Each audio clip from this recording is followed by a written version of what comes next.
If you can play Chopin, I'll marry you, she laughed, twirling her wine glass as the boardroom turned ballroom erupted in amusement.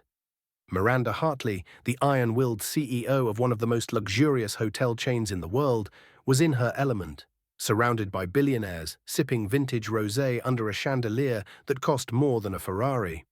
In the center of the room stood a $200,000 Steinway grand piano, untouched, gleaming under the lights like a trophy no one dared to claim. She eyed it, smirked and scoffed. Shame no one here knows what to do with it. A piano this beautiful. And all anyone can play is the stock market. Before we move further into this story, let us know in the comments where you're watching from. We'd love to hear. Let's dive in. A snide voice chimed in, maybe your future husband's hiding in the janitor's closet. Laughter burst again. Miranda, amused, turned and pointed her manicured finger at the man quietly wiping down the piano. Fine, she said with a sarcastic grin. If he can play Chopin, I'll marry him.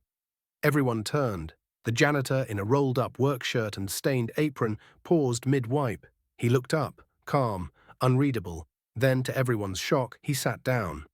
The room hushed instantly. Chairs stopped creaking. Glasses froze mid-air.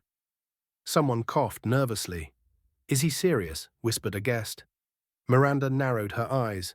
This should be good. Ben's hands hovered over the keys like a man about to dive into the ocean. And then he played. Not clumsily, not nervously, but with grace, soul, power. The first notes of Chopin's ballade number. 1 inch slipped into the room like whispers of a memory no one knew they had. The laughter vanished.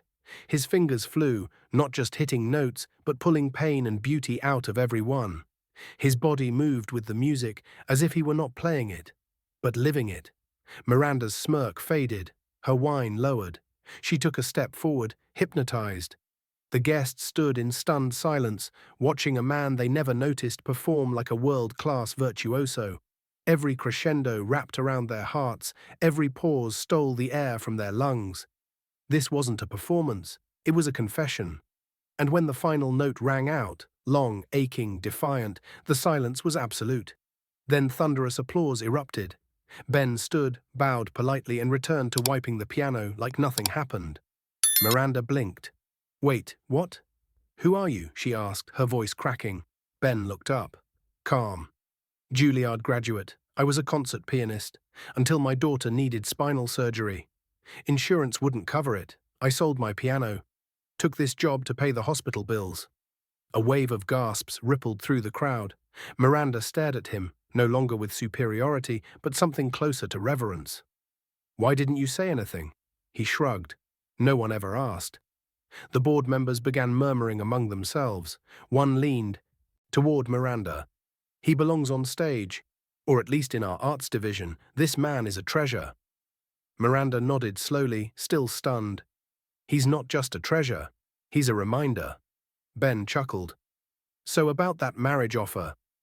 The room erupted again, this time in laughter filled with awe. Miranda blushed, then smiled. I think you qualify for a lot more than that. By the end of the night, Ben wasn't just the janitor anymore. He was the story, the revelation, the heartbeat of the room. Miranda later offered him a new role, head of the hotel's philanthropic music initiative dedicated to underserved kids. She named it after his daughter, Emily. From that day on, Ben never had to hide behind a mop or wipe down the tools of a dream he once gave up. He played again, this time in concert halls, schools, and at charity galas. And always in the front row, smiling through tears, was Emily, the little girl he sacrificed everything for. And Miranda, she kept her word in a way that mattered. She didn't marry him, she honored him, and in doing so, reminded a room full of millionaires what true worth looks like. Not in status, not in suits, but in heart, because real greatness doesn't always wear a title. Sometimes it wears an apron. If this story touched you, don't forget to like the video, subscribe to the channel, and let us know how you feel in the comments.